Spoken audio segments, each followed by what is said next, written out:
What's going on, everybody? Welcome back to another episode for the first time in a long time through the holiday season. We are back.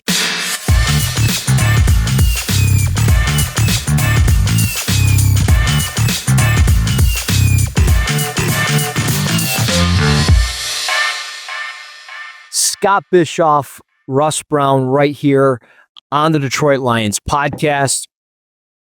Happy to be back. So happy to be back. Hell yeah. Holidays are fun, but they suck when it comes to trying to schedule a recording day and doing everything that we want to do. But it's great to be back. Scott, my man, how are you? I'm doing well. I'm happy to be joining you again. I missed you. How are you? I'm good, man. I'm good. Lions are the 1 seed, baby. And we're running right into it because it is never seen it. I saw the graphic. Not gonna lie, kind of pulled out the SpongeBob meme, kind of looked down in the pants. I'm like, you hear that, little buddy? You know, was pretty pumped. Needless to say, to see it because it's just like the last 2 years we've been doing this show, and it's like I don't know if it's us, I don't know if it's them, I don't know what it is, but they're 27-7 through the regular season, the best record over the last 2 seasons combined. And it's just remarkable what they've been able to build and do. And they claim the top seed through all of the injuries, through 5-6 weeks of hell, 3 out of 4 weeks of giving up 30 plus points to shut Sam Darnold and the Vikings down, to hold him to 43%. With his completion percentage, just remarkable. And I can't believe it. And they get a first round bye, and it's so needed right now with everything that's going on with Tyrion Arnold and the injuries with Carlton Davis and the other players that are on there. It's just like they get a little bit of a break here. That offensive line gets to get rested, and other guys get to get rested. We're probably going to see David Montgomery back for the divisional round. Like, I'm so pumped up. But what did you take away from this 31-9 victory over the Vikings? I'm sure like everybody else, it just felt surreal as it was playing out. It's a good thing I don't play because, a little nervousness going on here before the game. But I thought all along that if they could get Darnold a little rattled and jittery, that they could, and I thought it was going to be a tight game, and I'm thinking, the difference could be getting off the field, on one possession, get off the field on a, make a play on third down. Yeah. Obviously it didn't turn out that way, but like I thought it was going to be a really tight game. So as it's unfolding, I'm thinking, Darnold has been really, really good this year. He's navigated pressure pretty well. The Vikings O-line is good.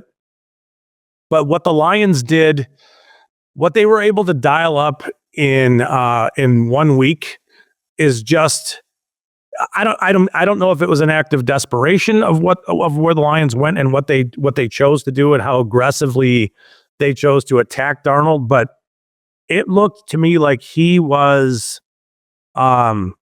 that's the old scouting phrase of seeing ghosts kind of thing, right? Like sometimes perceiving pressure is just as good as feeling pressure. It's the same stuff. His feet were all over the place. He had happy feet the entire game. And it's just what the Lions decided to do using the blitz. And just watching it play out in real time was just kind of surreal. Just that there's, it was such an important game, and it's so important for Detroit because of their injuries and how banged up they are and everything that they have going on. To win the game, kind of going away the way they did, simply by running the ball, and there was a point in the game where I got a little bit like I don't want to say frustrated, but there was a little bit of like, can we throw a little bit? Like, it was more towards the middle, to the end of the second quarter. Yeah. And I just felt like, the Lions need to be more aggressive on offense. Well, I was wrong. They were just fine. They did start the second half. They threw the ball. They scored a touchdown on that first drive. I think it was their first drive. And they looked like they had opened up things a little more, but then they went right back to running the ball. And it just was remarkable to see what the defense was able to do, missing as much as they're missing, and what Gibbs looks like. As much as we want to talk about them being a power, like them being a power, scheme kind of thing, like a gap scheme, they run a ton of inside and outside zone with Gibbs. Yeah. And he is so fast, and his acceleration is just ridiculous. And I think it's just hard for defenders to handle that stuff. He looked ridiculous. I mean, Gibbs ended up with 1,929 yards of total offense, 52 catches, and 20 touchdowns. And I don't want to say he's definitely a 1A, 1B, with David Montgomery, but dude had almost 2,000 yards total yards. Like he had an incredible season, 20 touchdowns, so to me, it's fun watching him run the ball. It's easy and fun to watch running backs play. It just is. He does things different. He's so smooth the way he accelerates. But I'm talking too much. What did you think? No, you are good, my friend. I was just going to piggyback off you of Gibbs. I mean, he's a top 3 back in the league, and he might not be 3. He might be 1 or 2. And he's probably up there with Saquon Barkley. And I just, he's phenomenal. And early in that game, I was getting frustrated with the offensive line. I thought the offensive line played terrible in the first half. They played much better in the second half. Now, I have not gone into the rewatch yet of the All-22. I will do that tonight, tomorrow type stuff, and have some stuff out on the Lions Wire later in the week. But my biggest thing was just with the offensive line early in that game. Offensively, that was my biggest problem because, Glasgow, he missed that block on 3rd and 8. They ran the ball there, and Gibbs lost like 4 or 5 yards. Yeah, but if he springs that, man. Whew. And that's the thing. It's like if Glasgow hooks that guy, picks his guy up, doesn't put his head down, doesn't whiff, Gibbs is gone. I mean, it's just what it was going to be. It was going to be a massive game. It was a good call by the Lions, and they started getting the looks that they wanted later in the game as they wore the Vikings defense down. And then just for the Lions defense, I mean, to get Alex Anzalone back, and we'll talk about it in a minute, the importance of him and the impact that he had. I mean, just watching the game pregame on NBC, watching it from the living room, it felt different. Like they showed him warming up, and it was like something, I just feel different. I feel better. I feel calmer that he's out there. It felt like, I felt like the energy was coming through the TV from the team that he was back, and the confidence was back within the defense. And I think it allowed a guy like Jack Campbell to not take the night off, but to ease himself a little bit, because there's so much on film over the last 4 or 5 weeks with Jack Campbell, man in the middle, where he doesn't have a competent number 2 next to him. Ben Neiman and Zeke Turner were practice squad guys for reasons. They were not starters. And he always had to adjust. And in the process of adjusting, like, I'm Jack Campbell, he's doing this and moving guys around, and the play's happening. Yeah. And it's just like that was hurting him, and it was hurting the defense so much. So to get Anzalone back, and they blitzed him a ton. They blitzed him 55.6% of the time. They generated pressure on 49% of those dropbacks per next gen stats. Darnold was 2 for 11 for 8 yards in the red zone. And a lot of that was kind of self-inflicted. He missed some throws. He had Jordan Addison open a couple different times. So we know that the Lions kind of got lucky in a sense when it comes to that, but they also played their freaking ass off, man. I mean, they just did. They got home a couple times. They forced some stops early in the game, which is what we've always asked them to do. Get a couple stops early. You can give up 20 points. You can give up 24 points. You know your offense is going to probably generate 27 plus every single time. So it was great. I loved it. I feel like last year felt a little bit different because it was kind of the first time. So it was all like, wow, this is incredible. It's something you'll always remember. I will remember this forever just simply because of it is the first 1 seed here. It is the first time they got 15 wins. It was the magnitude of the game, what was on the line with 2 14-win franchises. And the fact that the Lions got the bye week, they don't got to go on the road this weekend. It's massive. And it's kind of weird saying like, oh, there's no Lions football. But it's like, oh, wait, there's no Lions football and they're in the playoffs. You know what I mean? So it's really cool. It is, and I think that's one of the takeaways about the entire season is this team has come through so much adversity. Yeah. They really have. The injuries and everything that's gone on for it to culminate in the Week 18 matchup against 2-14 and 2 teams is crazy. And then the way they played in that game, as aggressive as they were on defense, kudos to Aaron Glenn for dialing up for putting it all together. But then, the other takeaway for me is as vanilla, it's a crazy way to call. I don't want to call their offense vanilla, right? But I mean, because vanilla can be awesome. Yeah. But they beat Minnesota just by running. They didn't do anything exotic. They didn't do anything real aggressive, pushing the ball down the field. They didn't have to. Right. They won that game 31-9. It came on the back of Jahmyr Gibbs. But that's kind of the point, is that if the Lions want to get into a mode where they can score 30 plus points being as safe as they were in that game, that's great. They can do that kind of stuff. They can get more aggressive and, push the ball down the field if they want. With Montgomery returning, it sounds like he's back in 2 weeks. It changes the dynamic of what they can do on offense, and maybe you get a little more power kind of runs. But I'm hoping that Gibbs is still the lead guy, right? I mean, and I think that we see that from last year. The back half of last year, Gibbs kind of took he became 1A to Montgomery's 1B, I guess, at last year. But I mean, there's a lot of things that the Lions can do on offense. I'm so happy that J-Mo got his 1,000 yards. I think it's just awesome. Deshaun Jackson, baby. Like we said, the excitement that, I mean, if going into the season, if we all knew that J-Mo was going to be 55 or whatever, I don't know how many, whatever it was, for 1,000 plus yards, you would say, all right, this offense went from awesome offense to elite offense, probably the best offense in the NFL. There's just so many positive things happening there, right? Like Laporta looks like he's fully back. Gibbs and Montgomery are what they are. They're just as dynamic as it gets. And then Amon Ra is an incredible receiver. J-Mo is turning into a pretty special player in front of our eyes. There's just so much there's so much goodness there. And to see them get rewarded for it is, I don't want to say as easy as it was. Yeah. But it felt like somewhat pain-free watching that game, because there's always moments, right? But it was just awesome. I mean, I'll remember that. I'll remember the season maybe more with more appreciation than just about anything else, simply because of the adversity and everything they've come through. Right.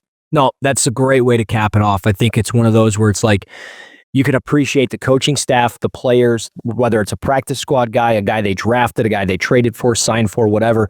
They just did so much of the little things. And I always say this when coaching, and it's kind of like a life value in my house. Like, the little things are the big things. And this team does the little things. And it's led to the big things of being the 1 seed, winning the NFC North for the first time in consecutive seasons, 15 wins, all of it, all the accomplishments, but the job's not finished, and they acknowledge that. They know there's 3 games left on the schedule, but they got to start with game 1 in the divisional round of whoever that's going to be. And the big part of their success this weekend was Alex Anzalone returning, Amik Robertson. 100%. Yeah. Amik Robertson shutting down Justin Jefferson. So let's start with Anzalone and just the spark that he provided. We kind of touched on it a little bit, but was there anything that you saw within his game where you were like, okay, this is something that we were missing, whether it was the way he blitzed or coverage or whatever? Coverage.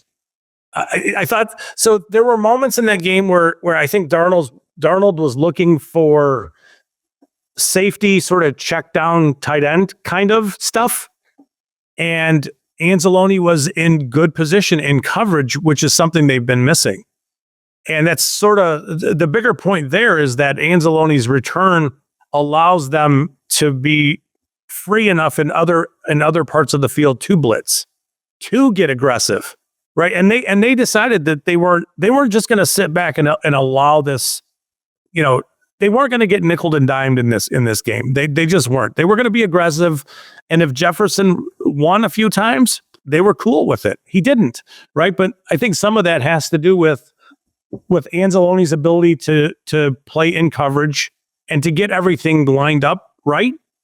And to take away some parts of the field where Darnold's looking, and it just exacerbates his issues where he's already got happy feet and he wants to get rid of the ball, and I can't get rid of the ball into the middle of the field anymore.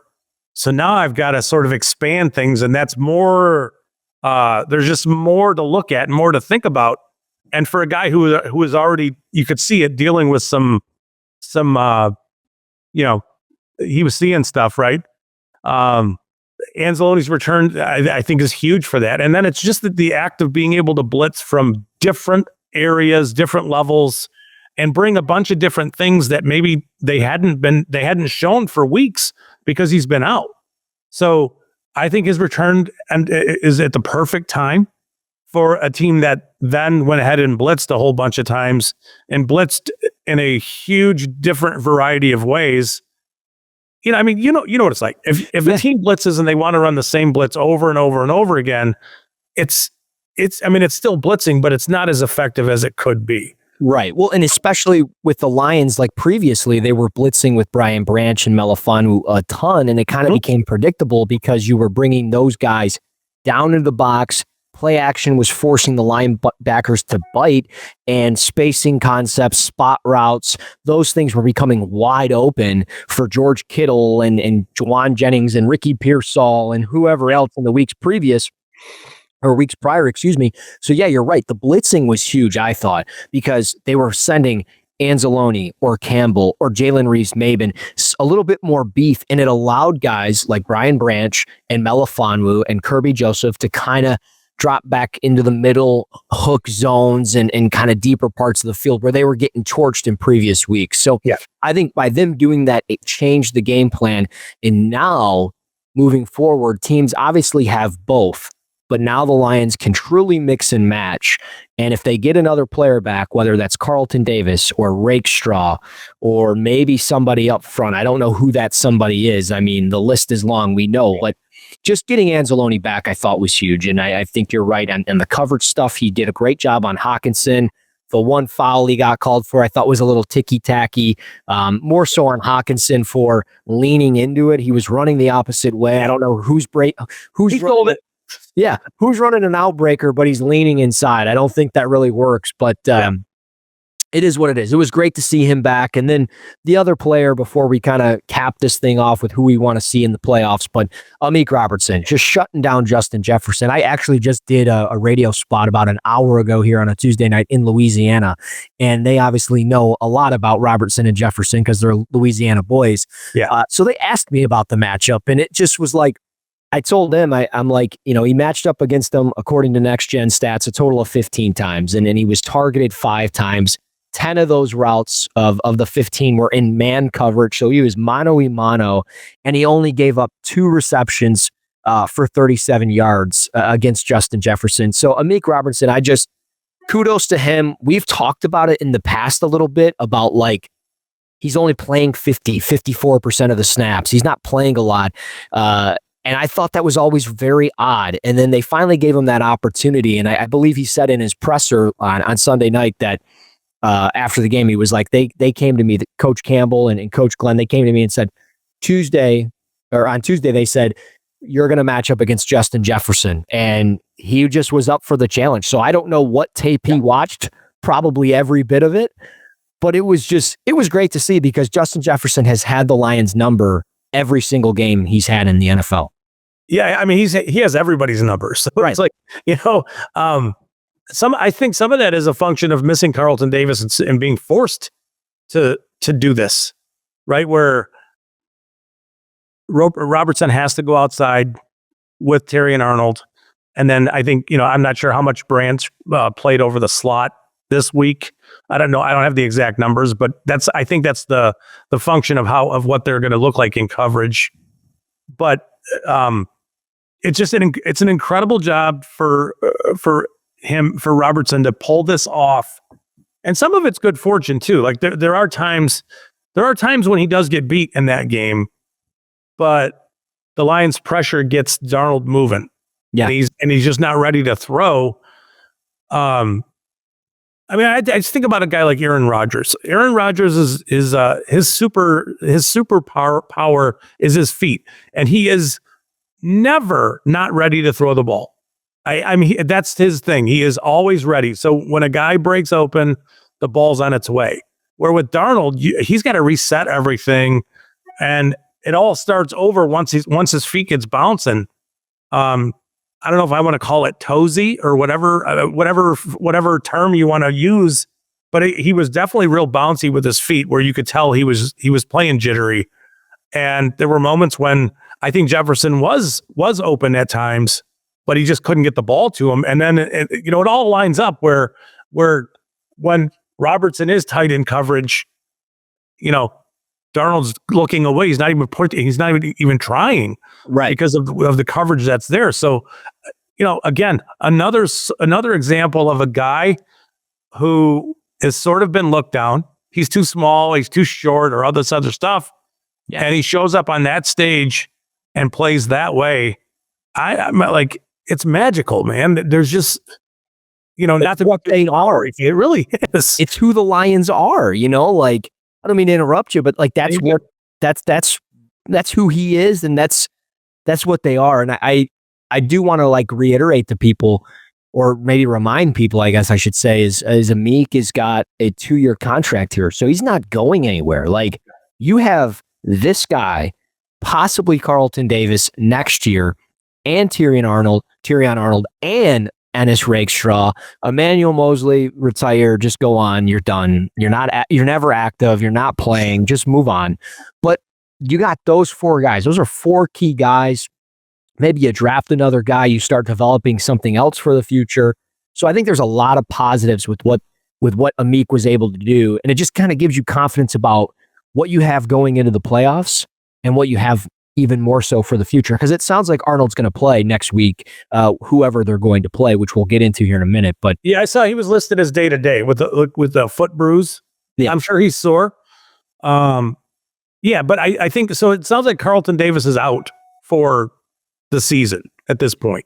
I don't think they're expecting a return, but for Robertson to play the way he did and for it all to come together, man, incredible. It's a huge deal for Tyrion Arnold to get back for 2 weeks from now. Huge deal. So I think that the secondary, it's amazing. In 1 year, you go from having a secondary playing like it was last year at this time to this. It's a difference maker, man. Yeah. So there's a lot of reasons to be hopeful, even outside of being the 1 seed. I mean, being the 1 seed's awesome. It's great not to have to play this week. You get some rest. Everybody gets to just take a couple days and just kind of, and then they'll get it all dialed up a week from now. But I'm kind of interested to see where you're at with some of these NFC matchups. What are you looking for? What do you think? Yeah, I mean, I don't want to say that nobody scares me, right? I mean, because anything can happen. But the Lions are at home, and we saw the Vikings do their best with $2 million to try to get 2,000 fans there, and I don't think it really worked out that well for them. And I don't see, other teams traveling as well as our fan base does. I mean, sure, there's going to be some Eagle fans there if they get it there, if they get to the NFC Championship and so on and so forth. But yeah, I mean, just looking ahead, I think home field plays a huge part. I think it played a part against Sam Darnold because it was a playoff atmosphere on Sunday night. It wasn't a random Sunday in November. It was a big time game. And when it's big time, prime time in Detroit, anything's freaking possible. And Sam Darnold knows that. I mean, his first game ever in the pros was against us, but that was a Matt Patricia team, and that was different, and this is now. And I think that's going to be the difference maker. So I kind of would like to see the Commanders pull off an upset against the Bucks. I don't want to play a team that we've already lost to. I don't think that Tampa's a great matchup for Detroit. I don't think so either. I think their defense can get very complicated for Jared Goff and for that offense. And it's just problematic. And they're the only team that held them to a single digit point this year. And I think just the way Baker can sling it, and Mike Evans and the consistency there. Bucky Irving's come on really well late in the year. So I'm a little concerned with that. I'm not saying I'm afraid of them. If we play them, we play them. I still like our chances. But I think I would just rather play the Commanders for the simple fact that rookie quarterback, that defense is, I think, very hit or miss at times. Yeah. The same thing with, Terry McLaurin. I feel like he can be very hit or miss. He's great, but there are times where, the ball's just overshot to him. He's, not always open like he has been in the past. Yeah. And I think the run game is kind of hit or miss. Outside of that, though, I mean, like, I really don't want to play the Rams. I don't want to play them for a third time in 2 years. I'm with you 100%. I'm not interested in trying to have to deal with Nakua and Kupp. Yeah. And Kyron Williams and Stafford specifically. No, thank you. Yeah. No, thanks. Yeah. And I know their offensive line's banged up. So yeah, I mean, I don't think the Packers are going to beat the Eagles. I really don't. I think Christian Watson being down hurts them a lot. Yeah. And there is a stat out there. I don't know what it is, but look up Christian Watson or Packers record without Christian Watson. I mean, it's kind of staggering and shocking when you see it, because I don't think Christian Watson's like a true number one receiver. I think he's good, but I don't think he's great. Yeah. But yeah, I think just going to Philly, that's going to be a tough one. But I mean, crazier things have happened. I think a lot of the betting market and people that I speak to in the betting industry with the work I do at Betting Pros, a lot of people feel like the underdogs are in for kind of a successful weekend. So I don't know what that's all going to mean. Maybe that means Commanders or Packers pull it off, but it does feel a little wide open, right? I mean, I shouldn't say wide open, but it does feel like, I mean, you could write a story that makes some sense about the Packers beating Philly, right? Do I think that's going to happen? No, I think Philly wins. Washington could surprise Tampa. They could. Washington's offense is good enough at times, and Daniels is effective enough as a runner. There's a lot of ways where you could see that happening. The interesting one to me, and again, I like all those matchups. They'll be fun to watch. But the Rams Vikings matchup is like, that's kind of must-see football to me. Yeah. And I think the Lions just gave the Rams a bit of a blueprint as far as what to do with Darnold. The Rams played the Vikings back in week 8 and won. I want to say they beat them 30-20. So they've already beat them this year and they've seen them. So it's not like it's a total foreign thing. And that's after they lost to the Lions. Yeah. Which is crazy. How does that happen? I don't know, but it's just that one to me is obviously it matters. If there's no upsets, that really matters for the show that we're going to do next week. Yeah. But, I think they're interesting matchups. There's a bunch of different, like the Washington's been so down for so long. For them to do this in year one is remarkable. Mm-hmm. It's a great story. We'll see what they do on the road against Tampa. I could see them giving Tampa some fits, right? They're, same thing though. Baker's kind of like, he's that gutty dude where you really need to get him to the ground, or he's gonna hurt you. Yeah. So that one's interesting from a variety of ways too. Like that's gonna be a fun football game to watch, just to see what Jaden Daniels looks like as a rookie quarterback and how that offense responds to the hostility of being in Tampa. In the playoffs, it's a whole different thing. Right. And to me, that I think Philly kind of, unless Green Bay's offense really shows up, Philly, I think, has enough advantages in that game where that one probably doesn't look as close. It's a guess, but I think Green Bay's defense is good. Philly will do some things on offense though, and it's just a matter of can Green Bay's offense hang enough points to push Philly. Who knows? Stranger things have happened. Yeah, I think Washington would be the cool one just for the kind of full circle moment that it brings. The Lions are seeing the most success they've seen since the 90s and really in franchise history. But the success that they're having, we saw a little bit of it in the 90s, especially early 90s, like 91. But they went to the NFC title game and they lost to Washington. They got smoked.